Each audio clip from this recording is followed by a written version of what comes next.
Module 7. Runout tolerances in GD&T. Runout is a surface control.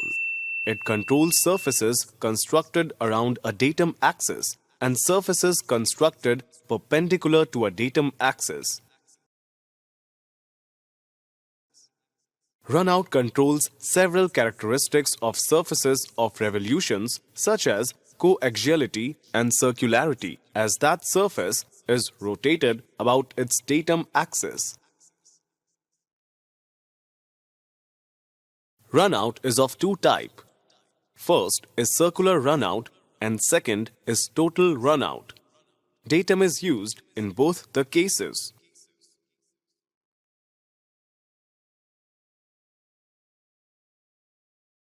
Chapter Objective. After completing this chapter, you will be able to explain the difference between circular and total runout, specify runout and partial runout, explain the application of multiple datum features, explain the surface relationship between features controlled with runout, inspect runout. Definition. Runout is a composite tolerance used to control the functional relationship of one or more features of a part to a datum axis. Circular runout. Circular runout applies to every circular element on the surface of a part constructed either around its datum axis or perpendicular to its datum axis, while the part is rotated 360 degrees about that datum axis. Circular runout tolerance applies independently to each circular line element at each measurement position and may easily be applied to cones and curved profiles constructed around a datum axis. Where applied to surfaces constructed around a datum axis, circular runout controls a combination of variations in circularity and coaxiality.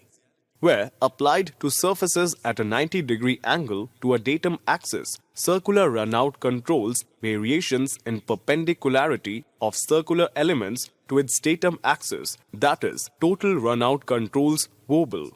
Total runout.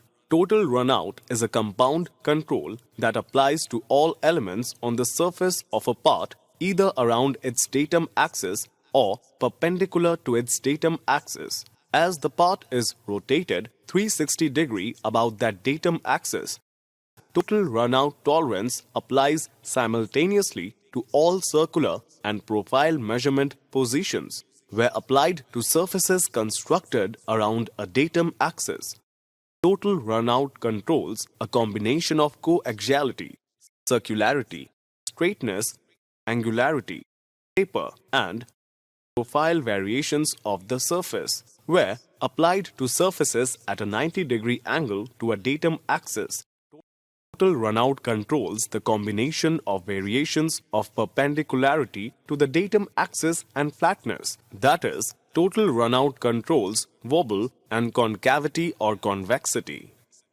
Usage of multiple datums. At least one datum must be specified for a runout control. In many cases, two functional datum diameters are used to support a rotating part, such as the one shown here. Datum A is no more important than datum B, and vice versa.